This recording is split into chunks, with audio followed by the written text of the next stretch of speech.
You're not gonna clap for me? Okay, thanks. Yes.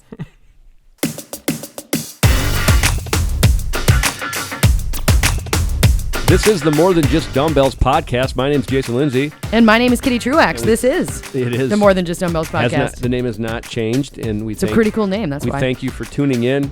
Thanks for being here and supporting, subscribing. Thanks for being a part of our squad. We don't need to thank if you want much. to, well, we want to thank them. If you want to review us and thank us for being cool too, that'd be rad. Review us on Apple iTunes. Give us a high five. Maybe hold the thanks until if they go through the whole podcast. No, I'm kidding. I think it's going to be a good one, personally. Really? Yeah. Heck yeah. Before we talk about the topic, I want to ask you a question. Please do. This could go for anybody, but especially you because you are a singer, songwriter, entertainer, or at least you're in a band. Yep. And so, do you have? Well, actually, forget that. Oh God! Let's remix. No, let's forget that because Sure. I don't want you to think listen to the whole question. Not about what you'd like to sing or what you'd refuse to sing. Is there any song that you can't stand listening to? Absolutely. On the radio? What's the Paradise by the Dashboard Light? So straight up, now tell me. Holy balls! This is great. I cannot stand that song. And you've always had that, So I used to be a KJ, a karaoke DJ. Okay. And people used to sing Paradise by the Dashboard Light, and I used to I didn't smoke back then, and I would go take a in quotes smoke break just because I couldn't even be by the song when it was playing. Okay, because I was about to ask, where are you hearing this song on the radio? Because you're 35 years old. They haven't played. I'm not saying. I do hear it. Okay, but all right. I don't because I skip it every time. But for sure, if you're a KJ, you're going to hear it three times a night. Someone requests it. So it's funny that you bring that song up because my friend and I, a friend of mine, best friend from high school, we used to do car karaoke, just him and I to that song. Karaoke? He was fine with playing the gals, and I was Meatloaf. Nice. Oh, of course you were Meatloaf. We're in high school. Oh yeah. And so I'm dead. Now I haven't heard the song in years. If I heard it, I do like the song. But this guy that I'm referencing, Dan Milton, who might be listening, I think of him often because he's the only person that I know who has a song that he would if you put him in a room with the song in a razor blade, he would end his life. Oh, I think. no! I'm not. What's the song? I can't. Well, you can't drop it. No, I'm going to tell you the song. Of course, I'm going to tell you the song. I'm just trying to decide if I should let you guess, but I don't think you'd get it because there's so many songs out there. Songs. I couldn't even narrow it down. Could you give me an artist? It would give the song away. Oh shit! Okay. Wang Chung. Oh yeah. Everybody Wang Chung tonight. Everybody have fun tonight. Right now, he just turned the volume down. Everybody Wang Chung. He just turned. Do you sing that one? No, I don't sing that one. Yeah. No way. I don't Wang Chung, baby. Yeah. Everybody Wang Chung. There it was for you, today. Dan. I sang you a little snippet. And I think he might also be really hate if it's either him or somebody else. Because I don't. And by the way, I don't like that song either, but Sure. I don't hate it. It's not like. But you used to sing it in high school in the car. It's not nails on a chalkboard to me. All right. But the you brought up a Jefferson Airplane or whatever. Yeah. We built this city. Some people hate that. This city. I actually don't mind that song. Oh, Yeah. no thanks. Yeah. No, I'll pass. Well, I'm not going to request it. Well, if and I you know come what my other one is? What? And everyone always yells it out. What's the song that people yell out to heckle a band? Freebird? Yes. Oh, okay. Freebird. Freebird. All the time. And I'm like, screw Freebird. Have you ever seen the David Spade bit on who sings Freebird? What's the name of the band? Leonard Skinner. Is it? Yep. Leonard, now I know that there's a plane crash and a death, but I think they still exist. There's some parts. I heard that about Michael Jackson too. He's like, no, I mean not that they're lived through it, but that they're still the band still exists. Leonard Skinner. Got it. Okay. Yeah. So Elvis and Michael Jackson, Leonard Skinner are playing somewhere right now in Belize. Unbelievable. So he what was I going with this? Oh, that David Spade does like a bit. He's like, yeah, I've been at a Leonard Skinner concert. He goes, everybody's yelling Freebird. Yeah. He goes, every one of their other songs should be called Not Freebird. Not Freebird. That's true. That is. We're gonna play Not Freebird. Yeah. So anyway, I can dig it. Speaking of Belize has boundaries. What are we talking about today? Boundaries. That was a great segue. Waka waka. Yeah, dumb segue. Explain Boundaries. explain what you mean by this, Kitty, because the reason I'm excited about it is a lot of our topics, like if you say infrared sauna, which is a benefit or bullshit, or let's pick another non-benefit. 5K. We just did one about the 5Ks. So then that's personal experience combined with researching online. Hey, let's get some tips for people to share. Sure. Basically, we're trying to be a shortcut. So you don't have to go to Google, trust the pseudo experts here and give you some tips on a 5K. Well, this one, not a lot of prep. We kind of conceived it on the phone the other morning. Should we talk about boundaries? And that's the title I guess we're going with, but I think it needs more explanation. So, absolutely. So the power of no. Okay. I would say the power of no. As I progress in age, right? You obviously are older than me. Obviously are older than me. And when you and I were talking about setting this up, you can tell that you have strong boundaries, which can be abrasive, right? But that's okay. Because a lot of people, I think, are on the other side of the spectrum where they have the please disease, where they say yes to everything, and then they're spread thin, burned out, and busy. Which, by the way, I don't feel busy is a status symbol. I don't think because you're busy means that you're successful. It's probably because you're spreading yourself too thin and you're saying yes to everything instead of saying yes to yourself. So boundaries, I kind of wanted to bring them up. What is a boundary? How do you set boundaries? How did you get to the point where you are, where you feel healthy boundaries? How did you get to be the way you are with saying no to crap you don't want to do? It's a good question. Yeah. And I don't know, but we can maybe I can try to come up with an answer. This is a little bit of therapy for me, I guess. I dig therapy. So mental health is very important. I don't know how much this matters. Sure. But it probably does, and because like a lot of things, nothing ever happens like that. Do you remember our guest recently, the Colorado gal? Yes, absolutely, Nat. Yeah, and she 100%. She was great. And she did a thing where she's like, you can change a decision of debate like that, but did you remember acting on it is different. 100%. So yeah, absolutely. It made me think of that's a Tony Robbinsism, by the way, and I'm not, and she. And there's nothing wrong with ripping or not ripping. She's not ripping off Tony Robbins. Well, they're all saying the same thing, but in just different ways. But she probably got that thought process from Tony Robbins, which is great. I think Tony Robbins is awesome. I'm not sure I agree with it, and we could talk about that on another podcast. But where I'm going with this is things tend to be gradual. When your parents die when you're late 30s and they die at young ages in a short amount of time. Yeah. And you just got terminated from a job that you had that was, it ended badly. Sure. There's a lawsuit. All these life things that happen, lots of heavy-hitting stuff. All this stuff happened to me in a very short. I don't like to talk about it much because I don't like to be one of those people that's like, oh, listen to my story. We're not pitying you, but yeah, I don't want any pity. We're using this in as fact, the jumping point. I can't stand pity, but I think it causes you over time to go. Yeah, I'm on this planet for 80 to 100 years. F you. Made the synapses almost fire differently. It didn't happen overnight. I don't remember waking up in August after my dad died going, this is how you're going to live your life. But it just kind of, I think I was different before that is my point. Sure. But I don't remember because it was so long ago. And I like how you said that. I was different before that. Yeah. And I was starting to get to that point of just having enough of doing everything that was obligation and everything that was expectation and all of this societal pressure, right? And then one day for me with setting boundaries, like you said, you lost your parents roughly at, 36, 37? Yeah, unfairly. Sure. I mean, unfairly to them.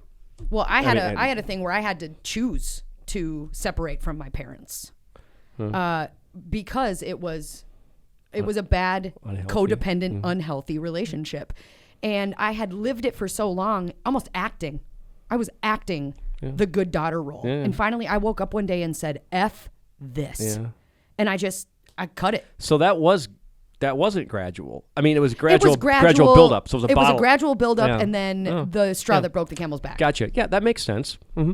Yeah, and I want to, before these events, the summer of 2010 or whenever it was, 11, I don't think I was a whole lot different. I mean, I don't remember, but I just I don't ever remember, I was never a yes man to anybody. Never, ever. And quite honestly, I'm not saying that's something to be proud of. I think there can be negatives. I mean, I've had family members, say, I mean, everybody's got, I've had some wake up calls where I've had to kind of self reflect when somebody says something like, "It's always all about you, isn't it?" And then when something like that, they put the mirror on you. Yeah. Because I don't have any problem recognizing my shortcomings. That's another thing I've never had a problem with. Doesn't mean I care about them sometimes. Okay. I mean, doing anything about them. You said that to me one of our first interviews together. So, and I'm not suggesting that's healthy. I don't know. I mean, that could, quite honestly. Dan's over there laughing his face out. But I think that, I guess my point on that is, we are who we are, but how do we become that? Got it. And I think that when everybody's a little bit different with their personality, and we've talked about that before with Gobi and stuff, which whatever. Yeah. But I think that what I'd like to get across in this podcast, or I think you would, is helping some people out there go, it's okay to say no. To say no. To self-preserve. The question is when should you and how often should you? I'm so glad you asked that. So if the question is how do you know when to say no? Question, yeah. How do you know when to stop killing the dead horse? Yeah. Right? Because a lot of people, their loyalty, their obligation, their expectation from family, friends, or who the F cares, they just keep staying in the same rut instead of changing it. So the difference to tell is, have you heard the difference between grit and grind? I have not. So Dr. Brene Brown is a shame researcher, and I absolutely love her. She's phenomenal. This is a thing? Check her out, bro. Researcher? She's a shame researcher. You're going to have to text me that. I'm not Coolio, I will, 100%. Dr. Brene Brown mentions the difference between grit and grind. Okay. Now, grit is something that's internal. You're doing it for yourself. You're working to get to that next level, kind of competing against yourself, like we said in the 5K episode. Right. Whereas grind is the image. I'm doing it because everyone else thinks I should be doing it. So you have to actually self-reflect and go, is this grit or is this grind? And people with grit know when to quit. And people with grind spend way too much time. Does that make sense? Define the grind again. Sure. So grit is yourself. Yeah. And that's, I'm doing this to add, like, for example, if you want to learn how to surf, okay? Grit would be you and the waves and sweat up water up your nose and being in that moment. Whereas grind is I'm showing up because people think I need to be a world-class surfer and blah, blah, blah. Like, it's all about image. So grit is internal. Grind is external. Is it similar to character and reputation? Yes. Okay, sure. Character is how you feel about yourself. Reputation is what other people think exactly. of you. I think that's a good way to put it too. Yeah. Yes, character and reputation. And you shouldn't care about your reputation. You should care about your character. 100%. Yeah. That's a great way to put it too. Because your reputation is what it is. Perception is reality to whoever wants to decide. Yeah, my reality of you is totally different than Dan's reality of you. Probably not. Or what have you. Yeah. Whereas different than your reality of you. I mean, that's just how it is. Yeah. So how would you put boundaries into action? If, like, for example, your sister, you have something to say to your sister. You don't want your sister to talk about something during Thanksgiving with you because it makes you uncomfortable. How would you say that? Okay. Are you asking me like for instance, or an example of... Yeah, like a role play. Okay, so now... you have three ways. Essentially, you have two ways, I think. Okay. Two ways to communicate something. Verbally. Well, there's three ways. Okay. Verbally on a communication device, phone, right? Verbally in person, or text or email. Which is, okay. Right? Yeah. And I think that this is important. This matters. Absolutely. And if it's something that is minor, I think it's really simple to do in person. I wish people would always choose that route.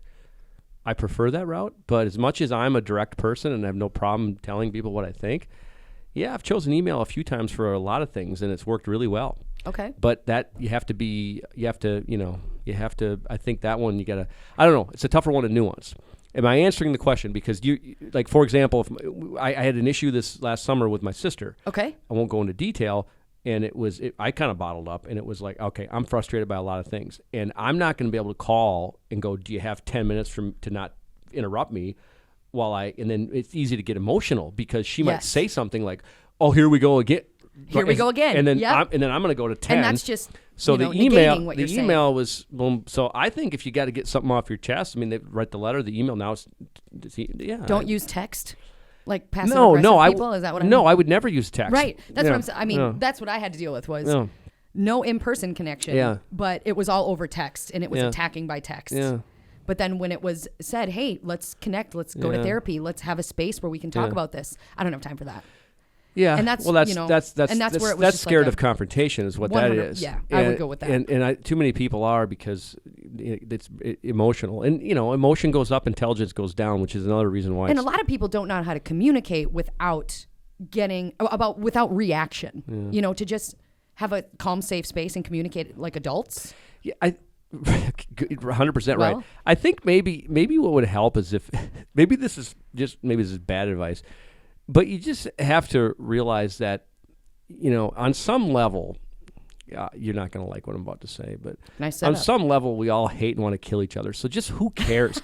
We're all savages anyway. That's your truth, We're man. all animals. So it's okay if I'm pissed off at you enough and I say, Kitty, my God, blah, blah, blah. I say, and my words are hurting you. Hey, whatever. We'll get past it. I guess this is how I look at it. And so here's where I'm going with this is I would love to do in-person communication for everything, but I know that that's not always feasible, and sometimes there's distance in between. But I think too many people, and I think men are stereotyped, and probably maybe fairly so, the ones that are, for whatever reason, can let things go. I've got plenty of friends. I got one friend who drunk, intoxicated, and I wasn't sober either, but think about this, wanted to pick up he had an issue with me, and it was and he waited till he got the liquid courage. I'm not going to say the issue on air, but trust me, it was so silly. Oh, it was okay. When I read it by another friend, he goes, "What the heck was that?" And I look at him, and we're 5 feet apart, and I go, do you really want to have this conversation now intoxicated? Let's wait till tomorrow. Yeah. Good for you, bro. When he did, of course, he wanted to push, and then he just took a cab home, and then we never talked about it again. Okay. It's that kind of thing. Well, I actually have a couple tips that I use. For example, Dan, have you ever had anything like that? Yeah, I've had some similar altercations. And then, but where I'm going with the guy stereotype is that, like, have you ever had any where you're just like, I'm never gonna be friends with that guy again, and then a week or two goes by, you're like, whatever, I don't care, and you just move past it. You never address it, and I don't know if that's a good thing or a bad thing, by the way. Huh. Now, in this particular guy, there's not this. No, it might have been this instance, but if not another one. We've had a few. He's one of these guys that can get drunk and say stupid things. Oh, yeah. I've emailed him. I chose the email. I said, I just want to let you know that some of my behavior, some of the things I do, it does harm myself. I won't go into detail. It's a long time ago. I said, but the stuff you do harms other people, harms relationships. I'm not trying to compete, but that's the difference. And he agreed. Wow. Because I was well right. Spoken. I was right. What I was doing wasn't harming. That was just fact. It wasn't fact. reaction. Yeah. It was fact. And that's adult communication is fact, not emotional. Yeah. Blah, blah, blah. Yeah. So anyway, I do have a couple tips, Keith, for you. Right? For those people who are killing the dead horse, who are grinding for other people, showing up in obligation, expectation, societal, whatever. So it's called the I love you sandwich. Have we ever talked about it before, Jay? No, but I got a feeling I know where you're going. All right, well, let's say it's the mom, right? It's the mom that constantly asks, why are you single? Why aren't you married yet? Why aren't you shacked up? Because I think you're such a catch, Jason. Why aren't you married? Okay. Okay, so. You went from Ashley to that Viking woman on who the knows? Facebook. I went from Sven and Ollie, whatever. So your mom always talks about this at Thanksgiving. It makes you freaking uncomfortable. Let's just take this role play. For you to call mom if she's out of town, hey, mom, I'm arriving at this time. Really, really looking forward to it. I know you love me, and I love you as well. And I would like to ask you to please leave any conversation about my relationship or my lack thereof away from the dinner table. So then she's going to maybe look at you and be like, oh, we're just joking. Or, she's going to try to negate your feelings or try to defend herself. Just then say it one more time. Or tell them what they can do. Yeah. Like, don't tell them what they can't do as a boundary. Also tell them what they can do. We can talk about it in person with just you and I, but I'm asking you politely to respect me and keep it away from the dinner table. Yeah. Ollie is great advice. I mean, also just call it out because a lot of women, right? I'm going to say me and a lot of my family just sweep it under the rug and ignore it. And then it just builds up and builds up and builds up, which is why the camel got its back broken. Yeah. So call it out, draw out the flaw. Yeah. And let it just be in open air. So I like this. My mom would never have done this. I'm not saying your mom. No, I know, but I'm imagining if right. if she had, then it would. Or anyone bringing up something that makes you freaking uncomfortable. In my situation, it would have been, hey, Mom, what time's Thanksgiving at 2:00? Hey, listen, I was hoping that we could talk about this, and this, Grandma's surgery, whatever. I don't know. Okay. But we're 100% not going to talk about Jason not getting married. You do know that, right, Mom? That would have been my personality. That would have been yours. Okay. Oh, yeah. Okay. And You do know we're not going to talk about this, right, Mom? It's not happening. I'm not coming otherwise. But again, this is whatever. Well, and also I think a lot of people need to remember that a lot of time we don't confront something is because taking that radical responsibility for what it is that you're trying to recalibrate in a relationship is going to have repercussions. Yeah. It's going to have grief and loss attached to it because even if it's an expectation, you have a loss with that. But also with that repercussion comes a new respect. Yeah. So, it just kind of is this cycle. Boundaries are badass. I just want to throw that down. So I got to love them. I got a friend who okay, here's a good example. I think you'll like this. So even for me, until it took a few years, and it probably took me until I understood personality. In fact, I almost guarantee it did, which was a life changer in terms of how I perceived the world. This way you speak to other people. Well, how I perceive the world. Yeah, 100%. Was he would text, and I would ask him to meet me somewhere. Or do you want to get a drink? Do you want to get dinner? Do you want to do this? Do you want to do that? Okay. And he has no problem just saying no or I'm out. He doesn't. There is no That's beautiful. There is no, hey, would totally love to, but can't. No explanation. Things that I'll even do, believe it or not, to people because if I know their personality, I know he's green in the Gobi world. No unemotional guy. Done. Facts. Yep. And so Analyze. I've just had for me early on, I'd be like, man, what the hell? What? Just Why you being such a punk? cold. Yeah. And then I just figured out over time he's 21 green and he's just I'm out so I'll be like, well, we should invite him because he's probably gonna say no, but we should invite him because he will occasionally say I say that yes. all the time. Like, right. I can't make it now. Please keep inviting me because I will eventually. Well, I'm glad you say that because a lot of people won't say that and they'll just accept the non-invitation even though they probably want to be invited. Right.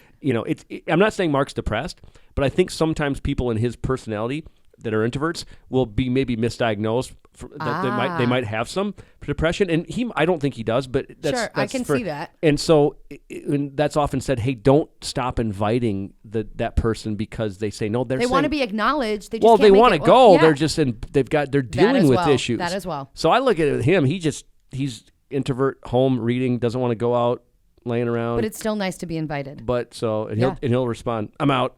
That's it. And that's okay. Right. Did you know that no period is a complete sentence? Yeah, I know. Like you do not need an explanation. But I think societally it's like, oh, I gotta wash my hair. Oh, I gotta bathe the kids. Like I don't need to know why you can't come. But a lot of people feel that they need the explanation. And boundaries are loving yourself and loving whoever it is on the other end of that relationship at the same time.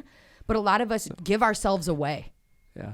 They'll show up hand over fist for somebody that probably won't do the same for them, and then are pissed off that they won't do the same for them. Yeah. And I'm just speaking from experience. Yeah, no, I hear you. So there's that. Yeah. I was getting a little worked up there, Jason. Well, I understand. I just think the moral of this story is that you it's a 100% okay. Let me give you an example. Okay, so like. Friend, girlfriend, a significant other, or somebody close to you. Yeah. Maybe this isn't that acute of an example, but it's still an example. Is where, like, they're driving. You ask them to stop at the store for you all the time. Got it. And that's a pain. It's out of their way, and they just kind of act like that shouldn't be a big deal. And this person is that person who doesn't want. Maybe you were this person at one time where you'd always say, "Of course I'll do that," even though it's like, God, that's annoying. So I'm going to bring up Ryan. All right. Ryan is a green. Yeah. Ryan is I'm not going to do anything I don't want to do because my life is awesome and it's mine and I'm going to do, my time is precious to me and it's worth a lot to me. So my best friend did deer hunting and she had he was also the only child who threw a fit on vacation. No, he's the oldest. Okay. He's the oldest. Right. But anyway, so my best friend went deer hunting and she had some stuff for me. Yeah. So they live in BFE. Completely far away from us. She had like deer jerky and stuff? Yeah, all that stuff, cool. Right? So anyway, I'm picking up this stuff. Yeah, I'll bring you some next summer, brother. Anyway, I'm picking up this deer stuff. They're in Shakopee, very near me, so I don't have to drive up to BFE. I asked Ryan, I said, can we make a small detour? I have to go pick up a doe head. And he's like, what? And I had to kind of talk him into it because it was football day or it was something. He had something better to do. Yeah. But I had to be the one to kind of say, hey, it would really make me very happy if we could take this detour quickly.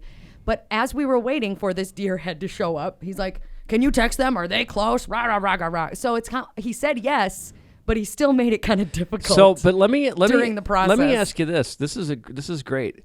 Did you have to when in asking him to do this, I'm guessing you were like, hey, would it be a big? Could we? Would I speak his language? Well, no. In the sense where I'm going with it right. is like if I'm trying to picture myself having a girlfriend, and if she said, hey, we're gonna do this. Like there's women that no, you don't say that. Yeah, okay, well, no, good for you. Don't tell. Ask nicely with respect. Listen to Kitty, everybody, women out there. Chances are he'll say yes to that. Yeah. I learned that at a very young age, or not young age per se, but young in the relationship. It's relationship 101 for gosh sake. Can you be surprised how you want to fight his rebel? Yeah, tell him to do something he doesn't want to do. Yeah, that's great. So yeah, I don't play with his rebel. We talk nice. We're adult communicators, and we have boundaries. Yeah, and therefore I feel like I have a lot of respect in my relationship because of that. Hey, any relationship I've ever had, good stuff, right? I've been told good communicator. I have no problem. Just what's on my mind, saying exactly what it is, but without the, the defensiveness, the emotions, the reaction. Well, I think it does help if you only date people who are emotionally intelligent or emotionally stable. Oh, I agree. So I just actually read a book. You're starting from a pretty good foundation then? I'd like to recommend a book that my grandma actually recommended to me. It's called I'm Okay, You're Okay. You're Okay. Yeah. Have you ever heard of it? Yeah, I haven't read it. It's fan-frickin-tastic. And just kind of a nutshell, we all have three personalities kind of Stuart Smalley-ish, that we listen to in our head. We listen to our child, which is the emotion. We listen to our parent, which is the you should do this because I said so, or the adult, which I said is just fact, right? You hurt other people with what you do. I hurt myself with what I do. That kind of a thing. So if you can actually kind of step back when you're in a conflict or when you're setting boundaries, is your child, your parent, or your adult speaking? I think I only have the child, but I should read this book. It was fantastic. Everyone has all of them. I don't know. And that's why we seek approval is because that child is born to think I'm not okay, but you parent are okay. Yeah. So I need to do whatever I can to have you stroke me or acknowledge me. Yeah. And a lot of us still do that to this day, which is why we have the please disease. You wonder if some of that. It's okay. So if I'm hearing you right, a lot of this does go to parenting, how you were brought up, nature nurture type stuff. Yes. So if you're brought up where you're just you're told what to do, but really not explained why. Yes. And then there's the other extreme. There's the other extreme where the kid is okay, but the parent is not okay. Well, I was going to say where there's a bunch of them. Or the kid's the friend of the parent. Oh, that's here. It seems like you. I'm not okay. You're not okay. Let's buddy up. That or just in general, I guess I was kind of segueing into. I wonder if the medium. I grew up. I think actually probably in the middle, but I think I was rare. Okay. I didn't grow up as getting disciplined and getting time out and getting beat up. But I also didn't grow up where my parents were like, oh, we're best friends. We do things together. And there was a clear understanding of who, I was a sister, a coach, a therapist, a cheerleader. What I wasn't was a daughter. Yeah, you were we could do a podcast just on your upbringing, and we probably should, at least an episode or two. But yeah, so but where I'm going with it, I see a lot of these parents nowadays. I'm not saying my sister's one of them because I don't see it. I don't necessarily see it there, but I've seen it other places where they're kind of friends and they kind of they don't get disciplined enough. Right. So I wonder if that's changed a little bit of the I'm okay, you're okay, the three little things. Either way, I think it's a great read. I'm already learning a lot from it. And well, if your grandma recommends, is it an old book or is it something? It's an older book. Yeah. Oh yeah, it came out when she was younger. And it's still to this day extremely relevant. Yeah. Very awesome. So if you want to do a little self-reflection and get some boundaries in your life, that's a badass book to read. Yeah. Did I ever tell you the time that I think I did tell you the time I went to a therapist the first time? No. And after 45 minutes, he grabbed his forehead and said, oh, my heavens. I'm not kidding. No way. Yeah. Wow. Yeah, never went back. Never. No, doesn't surprise me. I did go back. Oh, okay. Just kidding. Well, there's nothing wrong with therapy. Yeah, I had to pay double. Nothing wrong. Anyway, no. You had to pay double. I'm kidding. Waka. Are we done? I think, yeah. Is there anything else that you want to lay down? No, I think that was a good. Thanks for sharing your side of it. I appreciate it. Yeah. Overshare. I didn't respect your assertiveness at first, but now I know why. Yeah, but see, here's the thing. Let's finish on this note. Kitty is specifically referencing when I was doing some deduction, and it was probably unfair based on her online presence, what I could find about her as leading a band and all this stuff, that in some of the stuff that you even said, but I can't reference any specifics. I'm like, I think she might want to think this is her podcast. And I want to make sure she knows it's not. And not that it's mine necessarily, but this is, I was representing Power Block. I know it sounds like a defense, but there is some of that truth. I was like, this is a Power Block sponsored podcast. This isn't going to be Kitty and the Entourage podcast. So I remember thinking that. You put me in a box. I did. And I could see the look on your face. I'm like, yeah, I crossed the line, but I thought I was kind of giggling to myself. But I'm like, God, I hope she takes the job. And she did. Good to know. I was prepared. I was prepared for her to go, yeah, no. Communication. And then I was going to go into Noah's office and go, she would have been terrible anyway. Throw me under the bus. All right, we got to go. All right, man. Thanks. Peace We'll see out. you next week.